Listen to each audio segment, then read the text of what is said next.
What the Ladybird Heard on Holiday by Julia Donaldson and Lydia Monks.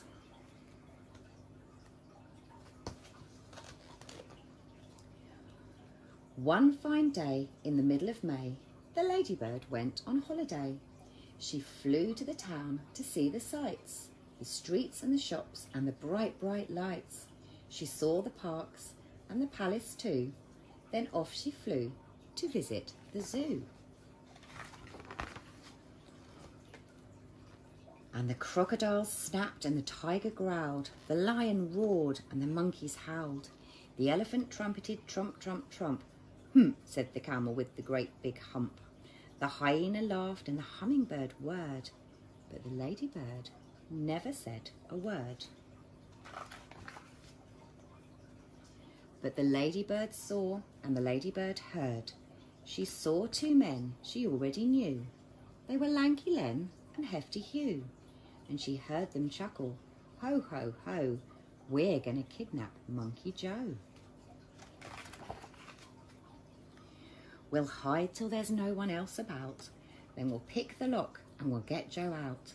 And if we give him lots of fruit, he'll do the job and he'll get the loot.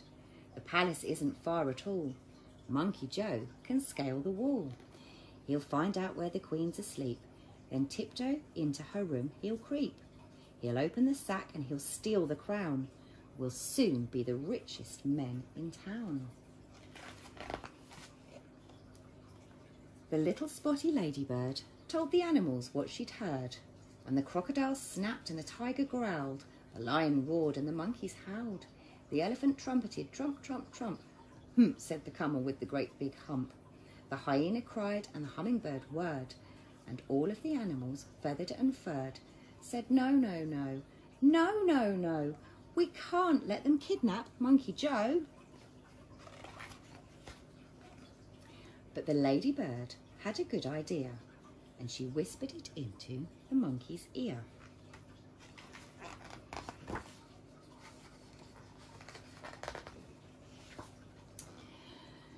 Then straight away the ladybird flew to the palace and had a word with the queen's two corgis, Willow and Holly.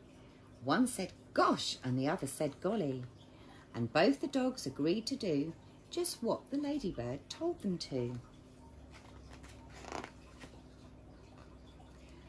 At dead of night the two bad men, Hefty Hugh and Lanky Len, checked there was no one else about.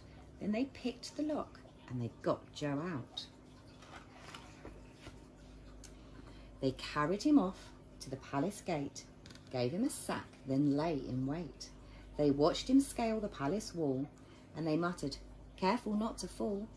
Then they rubbed their hands as they saw him creeping into the room where the queen lay sleeping.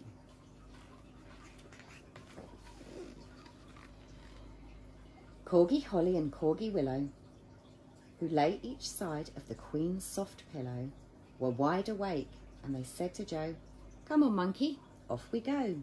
They led the way while the queen still slept, and they showed young Joe where their bones were kept, and they helped the monkeys fill the stack, and they wagged their tails as he carried it back. The two thieves yelled hip, hip, hooray! But now let's make our getaway. They carried the sack to a nice quiet park, where the only sound was a distant bark. They found a bench and both sat down, and Hugh said, time to see that crown. I just can't wait, said Lanky Len. They opened up the sack, but then...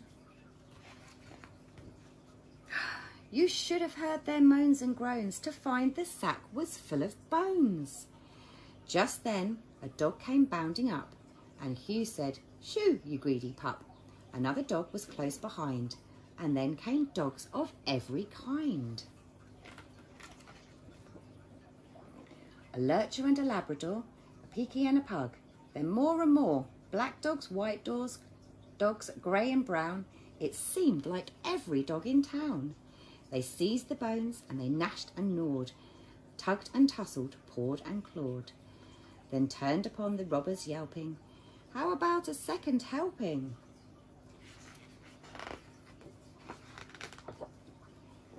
The thieves took off with leaps and bounds, pursued by all the hungry hounds, while the monkey ran and the ladybird flew, with never a stop till they reached the zoo. Then the crocodile grinned and the tiger pranced, the lion leapt and the monkeys danced, the elephant trumpeted trump, trump, trump. Hooray, said the camel with the great big hump. The hyena laughed and the hummingbird whirred, but the ladybird never said a word.